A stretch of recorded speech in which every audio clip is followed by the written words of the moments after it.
peeps. I'm going to play with some cards today, see what happens. I've got a lot of energy flowing, needing to get it out, so, and I don't know where to start topic wise. There's a lot that I would love to talk about, but I also love to play with the cards, so we'll see what happens. We'll combine them, find the flow. I really like these ones because I don't really know the tarot very well, all the meanings and combinations and everything yet. And I got these little ones, enchantment cards, and they actually explain the little combinations of all the cards together, so it makes it really easy. So I'll start with doing one of those. That's the plan anyway, and I'll see what happens. So I'll start with the one. Should we do it on the lovers? A lovers reading. I'm all about the twin flames.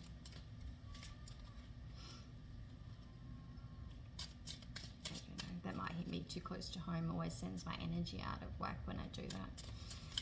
We'll just wing it, and whatever happens, happens.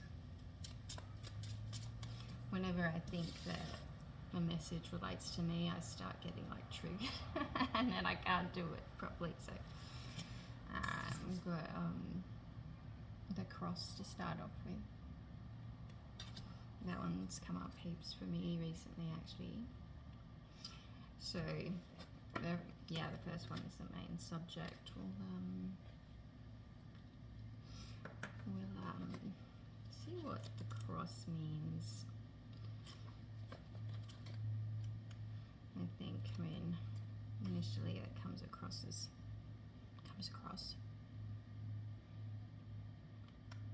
connection. Let's see.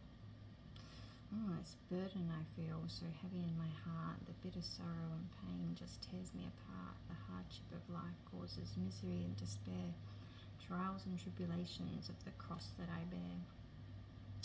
Sacred burdens, despair, sorrows, beliefs, duty, religion, a spirit, suffering, hardships, pain, intolerance, obligation, regret, test, crisis, responsibility, anguish. Shit, oh, well, I guess this is like the stress every man and his dog goes through on a daily basis of gotta do this, gotta do that, shoulda, coulda, woulda, never enough time, the pressures. I was literally just talking to a friend about this morning.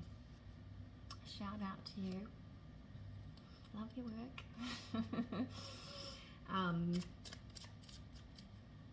Yeah, we all seem to be going through it and we're all burnt out. It's the worst. Alright. So we got, along with it, we got the fishies. I'll get a few. So these next lot of cards kind of add meaning to the first one. So the garden. That's a happy little fairy on a swing in that garden. The fish don't seem too happy though.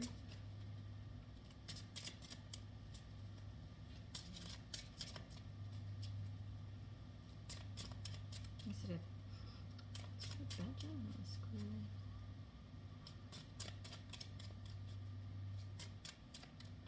I'm getting another one.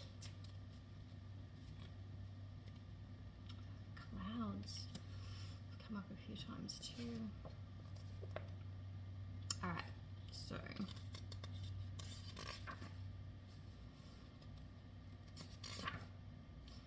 clever fish.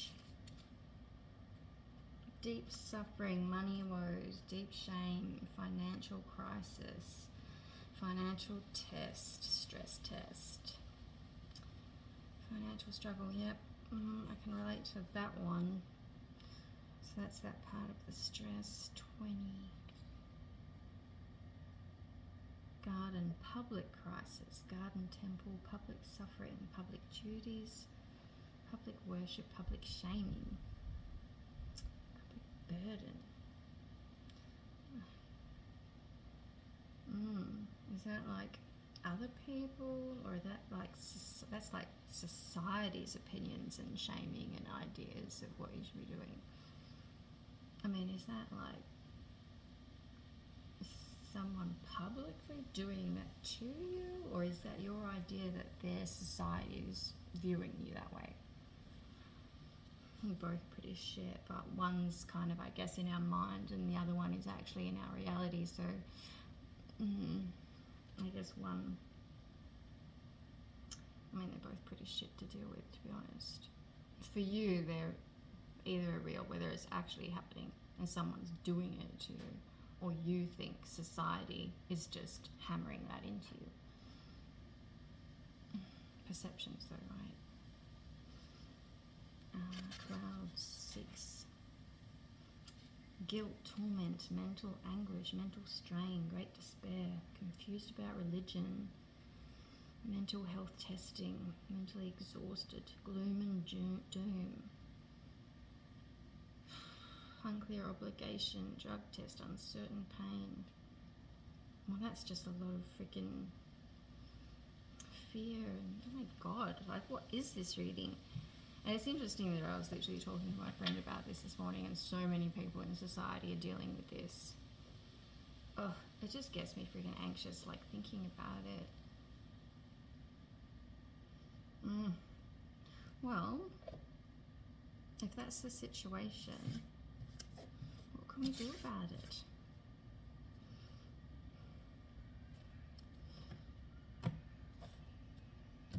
What can we do about that? All of that shit that we all deal with. I mean, I've spoken about this before. You know, all the different little ways, methods you can, you know, start to try and calm your system and get out of that doom and gloom mindset.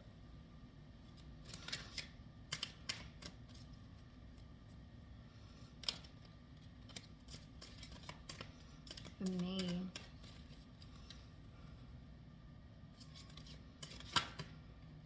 just becoming happy with me, not forgetting about everyone else's opinions.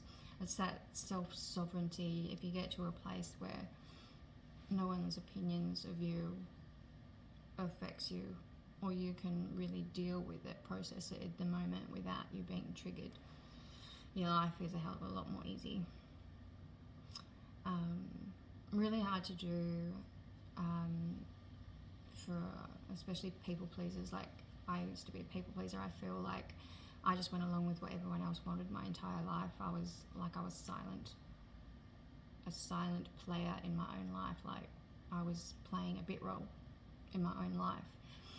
And now I feel like I've gotten to the point where I'm the star player in my life. It's my life. And my opinion of me matters. I respect the connections I have in my life, but when it comes down to it, it's my life. And I'm the only one that knows what I need in that moment, or who I am. Literally no one knows me like I know me. And they can only understand you from their point of view, who they are, their reality. So, you know, putting anyone else's opinions before your own of you, even being impacted, you know, to any, you know, obviously we've got to understand, if we're going to have relationships, healthy relationships, we've got to try and understand where the other person's coming from. But, you know, there's a limit to it, especially coming from someone who's been like a doormat, who has gone along with what other people want.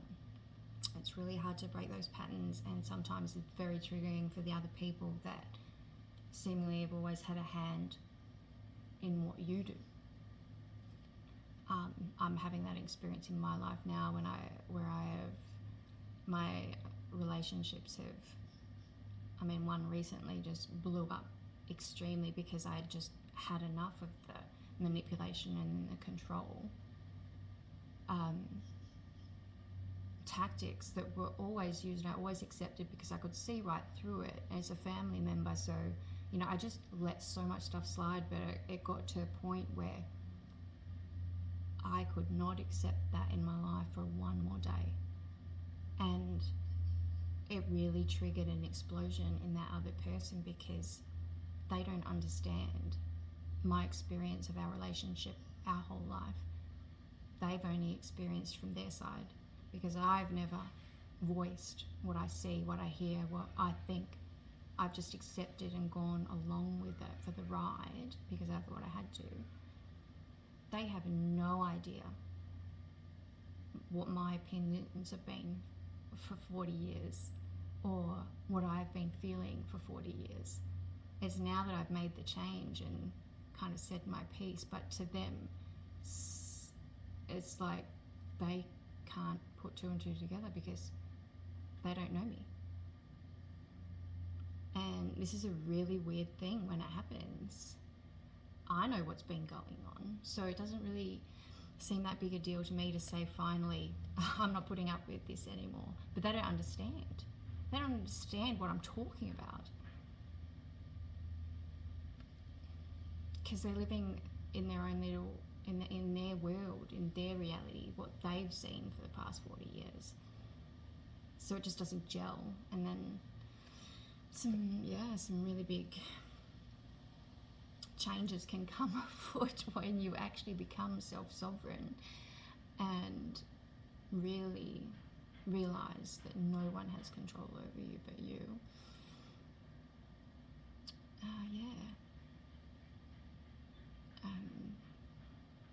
It is really, really interesting and can be quite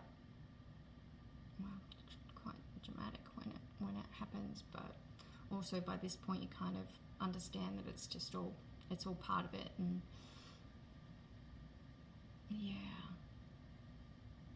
it kind of, you know, it's a bit of a lonely journey at this point, but I do believe that, you know, it is all part of everyone's growth, and these energy changes within different relationships, like, it'll have an effect on them, and, you know, everything's a learning experience type thing. And, you know, really the best thing we can all do is be truly authentic, honest, self-sovereign, and really calmly be ourselves, or, you know, just be ourselves. And the more of us that do that, it spreads, because, you know, it can't not, because do you know what I mean? Like, for us to be fully authentic, then that person, it breaks that person's pattern with you. So they can't play that pattern with you anymore, even though it may be subconscious. If you break that pattern by just being your authentic self, don't have to throw it in their face, but just you staying true to who you are, they can't continue that pattern. Like, that pattern becomes made clear to them in a way. Do you know what I mean? And so then they have to actually look at their pattern of behavior, or not. But it affects, by you being your authentic self and saying that's not okay for me, or this is okay for me, it affects the world around you. And that it has a ripple effect of authenticity, and people breaking their trauma patterns and negative behavior, and also it has the ripple effect of seeing what empowerment is, like the healthy relationship dynamics. You know, you've got to start it for it to flow out from you. And so that's how we can change the world, is by empowering yourself to become, you know, authentic, self-sovereign, follow your heart, lead with your heart. And this is how we help the people around us, even without bringing it to their attention verbally or whatever. It's just, all you have to do is be you, and the flow-on effect happens. You don't need to have to try and convince someone for the next 10 years what their issues are. let them figure it out. All we have to do is be our authentic self and continue to do so. If they ask you a question, you can answer them. If you don't want to answer them, that's totally your choice. I mean, it's all about choice, but we don't have to be worrying about solving someone else's problems or, trying to do everything for someone else because you can see that they've got an issue. You don't need to put it in their face. All you have to do is be your authentic self, kind of thing. Obviously, generalized. Ooh, love spell. Well, that's interesting coming after all that shit. Are we changing subjects? Let the honey of your soul swell in the depths of love. We'll say that is freaking love yourself, and that love spills out everywhere. And love is authentic. True love is authenticity. It is you being you loving you, being secure in yourself, in your own love of self. It's a beautiful thing to freaking love yourself. And true love is not, oh, I'm fucking amazing, everyone's beneath me. True love is, I love myself and I am everything. You are everything. I am everything. We are love. It is unconditional, authentic. I am love. Everything's love. You're love, I'm love. And we're all on this journey, on the same journey. We're all the same. So, I mean, self-love isn't about thinking you're better than anyone. Self-sovereignty, like owning yourself, being confident in that you accept yourself. It's not thinking that you're better than anyone or judging someone. It is hard sometimes when you're a bit triggered and you're dealing with someone that has not become aware of themselves, is still trapped in the doom and gloom, really stuck in trauma patterns still. I mean, it is hard to really be faced with that, especially when it's being thrown in your face, like trying to get you to react. It is still hard. But the true self-sovereignty and true self-love is not judging other people beneath, or above. I really struggled with this my whole life, is seeing as people as knowing more than me. They were above me. I had, and I think it comes from a level of, I respect everyone and everything. But it had a toxic spin on it, that I was a people pleaser and everyone knew better than me. And so I followed what everyone else had. If they had an opinion, I'd be like, oh, okay. Like I didn't know enough, I wasn't good enough, so I should follow everyone else's opinion. That's where I came from. That's been my experience of, this life, which I've had to overcome all those tendencies, the anxious attachment, and, really not loving myself enough. I don't think I could literally ever get to a point of thinking that I'm better than anyone. So, and I know there's always two sides to that. Like a lot of people's trauma pattern is like that protection mechanism is to try and look down on people in order to feel better about themselves. I don't know.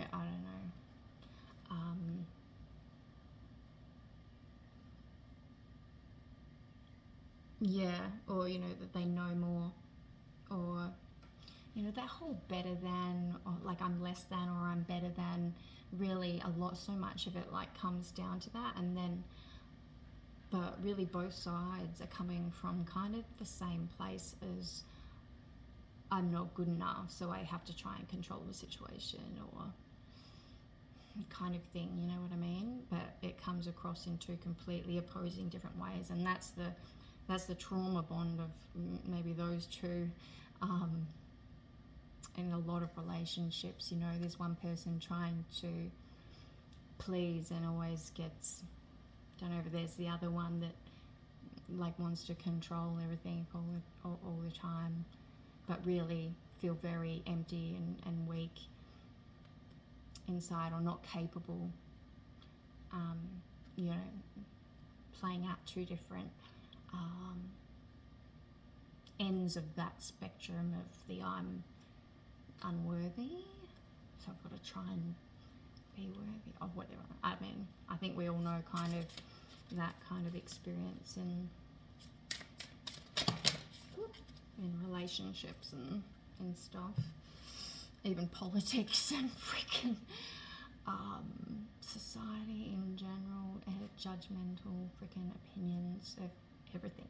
There's always the two sides of like the spectrum, but anyway, I don't really like going into the whole,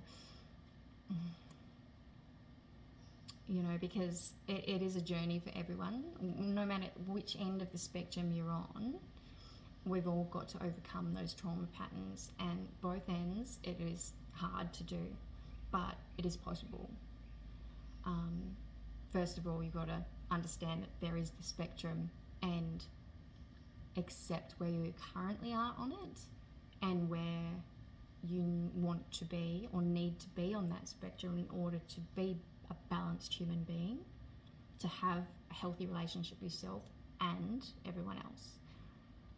That is the healing journey. First of all, you've got to see the spectrum, accept where you are on it, and maybe you slide around a bit in different circumstances, but it's the acceptance of where you need to do your work, and that it is your work that you need to do for yourself to get to a balanced space.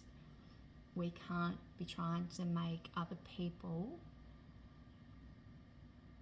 heal us or make us feel better. That's not how it works.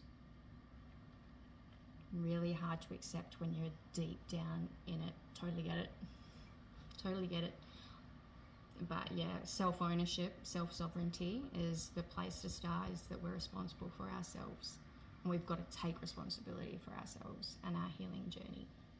That's it. Alright, what else we got? Fire Festival. Through flame and through song, there will rise a new dawn. Passion. Celebrate your passion. Yeah. Creativity. Finding your freaking sacral chakra. Finding your passion. Finding passion for yourself again. Creativity. Your sensuality. Especially as a woman. God, that's a power center. Hey, the divine feminine, finding that the healthy sensuality, empowerment. I am woman. Hear me roar. But in your own way, like your unique empowerment. It doesn't have to look any particular freaking way. You just find yourself. And we get a bit sidetracked by what we think it's meant to look like, or what's been modeled to us. What does a real woman look like, act like? What does a real man look like? What does a real man,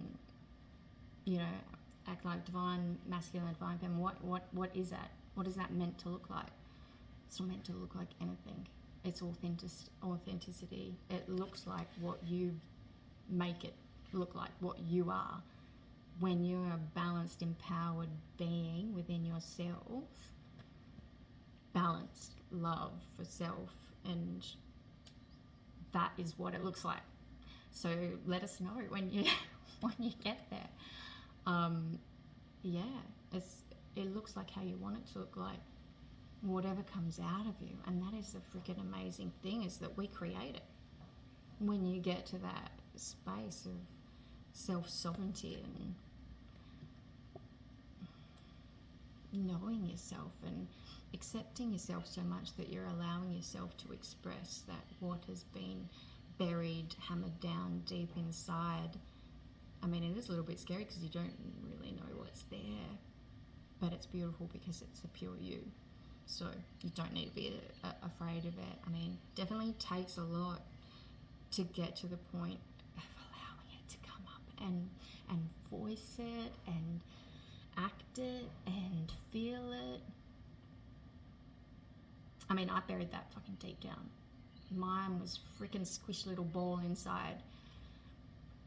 it had been hammered down so hard. But over time, like especially these last like 5 years, 6 years, it's been coming out, and now it is coming out. Really, like I'm voicing it now, which is, I mean, to get to me to the point where I'm actually voicing my opinions in front of the whole fucking world. Like 5 years ago, there's no way I would have believed anyone if you said that I was doing that. No way. Never had any idea that I'd be doing what I'm doing right now 5 years ago. You never know what you're going to do, but I'm fucking loving it. I'm loving me. I'm loving exploring and finding the me and what she and I want to do together and what's been buried and freaking... It's amazing. It's amazing. Like being back there stuck in my mind about what I want to do. What do I want to do? What do I want to do? I never knew. What I want to do is coming out naturally when I'm in my flow. What happens is like accepting that finding your flow is how you discover who you are, not what you need to do or want to do or have to do. It's finding your flow, and then it just comes naturally like, oh, I want to do this today. This is who I am today. And you don't even have to try. Like, it literally just wants to freaking explode out. You just become it. You don't have to try, you don't have to try and act like it, like fake it till you make it. Like, it is a struggle to actually get to the point of, getting into that flow and accepting what that is. But it is like, that journey, it's kind of hard, but when you're like there, and then it's just smooth sailing. Like once you pass this point, it seems to just like everything opens up and it's set free, which is really cool. Primal. There is no other way around but through the very truth that lives within you. Yeah, so I guess that message for today is like, we're all in that freaking hell of overwhelm, stress, feeling like we're trapped by life's pressures and all that, society's opinions, our own opinions, the programming, the matrix, whatever. And the solution is self-love, self-sovereignty, self-acceptance, finding who you are and taking responsibility for yourself and releasing anyone else's expectations of you. Yeah. Sounds so simple when you say that, but that's the journey.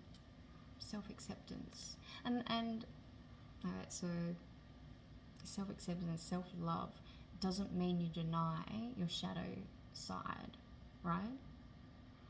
It is pure acceptance of every aspect of who you are. You are the entire spectrum of shadow to light. If you deny your shadow side, if you cannot accept it, if you just want to block it out and pretend that you're only this, you're not self-sovereign. You are not an awakened being. You're not telling yourself that you unconditionally love yourself. You are just denying aspects of yourself because you don't like the idea of it. So authenticity is across the board. This is who I am, and I accept I've made mistakes. I accept I've come from and been through some dark places, and I still go there every now and then, and I can tell you all about it. And maybe tomorrow I'll be in one of these dark places, but I know that I can get myself out of there. It's not me. I mean, it's not just me. I'm all of that. And once you realize and accept that that's all of you, you're not classified by any spot on that spectrum. Just because you had one day like that or 20 years like that, that is not just you. There's all this rest of you. You are all of it. And when you really start to step back to see the entire, you know, we really tend to focus on the negative and always try and get to the light. But if you take a step back and just look at the entire spectrum of you and say, yes, that's me. The entire spectrum is me. Don't go into and label yourself as one, you know, spot on that spectrum and try and stay there. You take a step back and always be, this is all of me. That is all of me, like that is all of me. I am all of it. And so then you're not identifying with a particular spot on that spectrum. You're not stuck in any spot on the spectrum. If you take a step back outside the box and look at it, and that's when you become free of anyone's opinions, because if you're taking a step back and looking at all those, you know, accepting that that's all you, you're not stuck in that in the box. You're not stuck anywhere on that line, right? It's fluid. And if anyone comes in now and tells you that's you there, you'll go, no, it's not. I can be like that, or, you know, I have been like that, but that's not me. This is me. The entire thing is me. So you're not triggered so much because you know it's not true that, you know, if someone says you're that, it's not. I'm not. I know who I am. I'm all of it. And I accept that.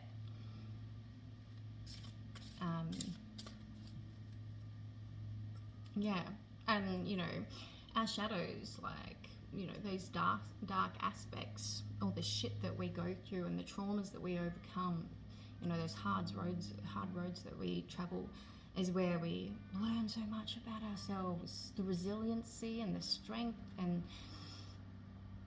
self-trust to get ourselves out of situations, and learning about other people and what we don't want to accept, who we're not. I mean, these are the areas where we decide, really, by trial and error, what we want to be, don't want to be, who we are, what we feel is right, wrong. You know, that's all part of the freaking journey of finding our balance of, you know, where do we want to kind of float in our spectrum, like what feels the healthiest. I mean, it is kind of like that. It's like floating through a spectrum until you really feel like you've balanced your beam out, you know, dark to light, good to bad. It's not good and bad. I mean, this is the duality, right? All the different aspects of you. I mean, think of it as a disc, and it's like this, or even a freaking sphere, you know, like, I mean, all the different aspects, parts of your personality, you know, all fluid, moving, right? And sometimes we're like, oh my God, this is shit. Like, you know, if you're in here and you're this thing floating in the sphere, right? And you feel like, oh, I'm over here. And of course, you're not going to feel imbalanced if you're all the way out here. You know, so life is like always like this, right? And we're this little ball rolling around trying to, like, what the fuck, figuring ourselves out. And you know, but once we kind of adjust to our waters, we see our waters for what they are. We're in control of the spin, we're in control of the balance. And as soon as, you know, step out and realize you're the one holding on to that ball going like this, like a snow globe, and your little thing floating in the middle, like, as soon as you take a step back and actually realize you're the one holding the ball, no one else, and then you realize, all right, so now I'm in control of that ball. Where is that balance point? Like you know, what is the level, you know, building. So you're finding you're in control of it. Like, no one else is freaking adjusting your level. So you're holding on to it. And once you realize you're the one holding on to it, and that you're the whole ball, and that you're, you know, it's up to you where you want to, or feel where your balance is, where you're the happiest, where you feel the most you. And it's like life is just this constant thing, like guiding us. You know, if we listen to ourselves about what we feel is right for us, once we're self-sovereign, and it is like the energy, we're just swimming. We find our little stream where we're the most happiest, and that's our balance. Yeah. So listening to that, the inner voice, the intuition, you're happy, you're, you know, when you really like just know what is good for you, and trust, and keep trusting that you find your flow, that is your authenticity that you're happy with. And you know, and it's like this, we're never locked into a freaking cage lion, right? We're authentically energetic beings, and we can always adjust our flow to find that path, that our magnetic path, you know, your magnetic north, that one that you're drawn to the most. And that's what our intuition does. That's what, if we, you know, really get in touch with the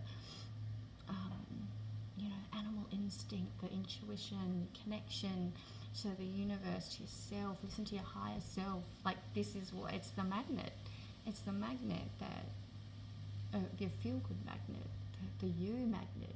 You start to feel the you magnet drawing you to where you want to go. You were made to go. It's your magnet.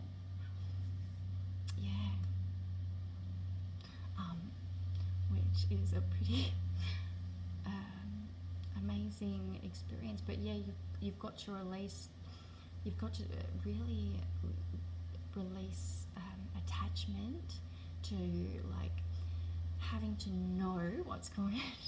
I struggle with this fucking so much.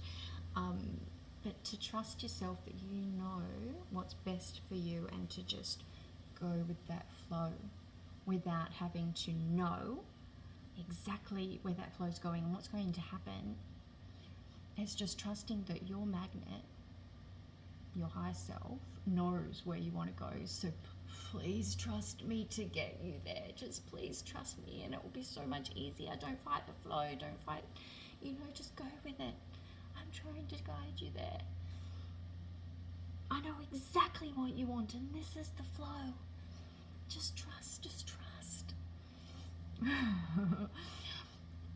Oh my God, I've been struggling with this so much this year, but I'm building trust with myself. You wouldn't believe how hard that has been, actually, from a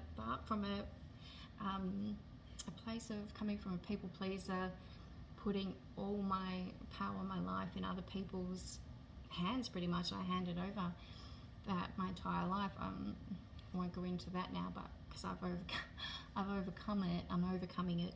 So the whole thing about trusting myself to know what feels good to me and to actually follow that, it has been really, really hard. Even to know, like, it's like a few years ago, it was like, what even feels good for me? I don't know, because I've been doing what I thought that I had to do my whole life. So actually learning what I wanted to do was actually, had to be a learning experience. Like, I actually had to learn how to, like, what made me feel good, like what I wanted to do.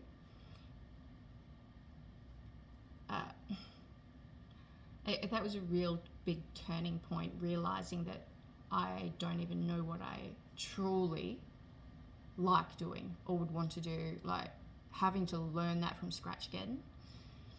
Wow. But yeah, that was the real start, was realizing that I didn't even know what I wanted to do without having someone else's opinion into my head telling me that what I should do. You know, it was a very, yeah, anyway, that was my journey to, so I'm at this point now. I'm still, like, I found my flow, and I know how important it is. I am in touch with my higher self, but yeah, we are still building. I am still accepting that trust guidance program. I'm still learning about that. But they make it one. I mean, the things that I've experienced, all synchronicities and magic, and oh my god, the wonderful experiences that I've had. Fuck. It's pure magic. I mean, those people that have had these experiences know. If you know, you know. But I tell you what, the journey and the struggle to actually get to self-sovereignty, my god, there's some treats at the end of the rainbow. It is pure magic. The world, your world. Like, I can't even explain it. Because until you go through it and feel that magic for yourself, the wonderment, the, like, literal, like, the signs that I've received, and the things that I've seen, the visions that I've had, the energy beings that I see, the channeling that I've received, it's literally like I live in a magical fairyland now. Like, is this really my reality? Like, to go from that doom and gloom mindset that nearly everyone is in, like complete overwhelm, burnout, having to quit my job, had no idea who I was, and, you know, to where I am now, living in a freaking very magical land. Endless possibilities. Feeling really in touch with myself, like literally being told that freaking, yeah, you can do whatever you want, where you're fully tapped in. Ask whoever whatever you want, and you can go down that route. But, you know, my higher self knows me and knows what I want from my life, and that's the direction that I'm heading in. Yeah. But it is certainly really freaking cool exploring the options at this point of information, the knowings, the loving yourself and self-acceptance of just releasing. Like, it's like literally, do you know how much energy you put in to all that stress bullshit? Imagine that all disappearing.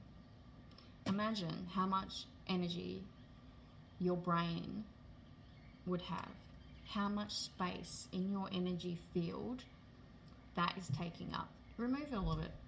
And you may be thinking, that's my entire being. Damn right. Imagine all that space, love, brain power, energy power that your being has, that is being buried by that shit. Imagine what you're capable of when all that seriously, literally is gone for good by the power of you. And this is why other areas of the brain open up when you get to that point of releasing all that. Things open up. Like, literally the way you work can expand. The connections within your brain, heart, body, energy field expand, and you're like, then you've got access to more things. Literally, like freaking the movie Lucy. I mean, I can't explain it any different because I'm fucking living it. I mean, obviously not to that extent. I'm not about to freaking, you know, disappear into fucking USB point, but but the things that I have experienced, I like on a smaller scale, like that movie.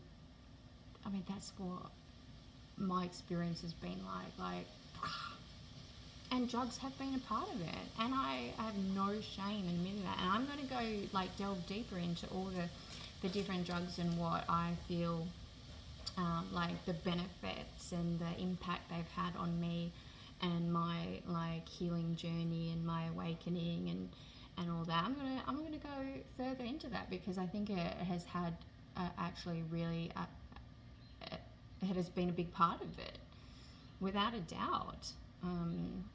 So I think there is definitely something to the tools of plant medicine, like to assist us to heal from our traumas, to get out of those mental traps, to see that there is other energy that you can feel differently, and what those feelings feel like, and what that mindset feels like. Because once you know what these things feel like, you know that it's available to you. And I think that's been a really big part.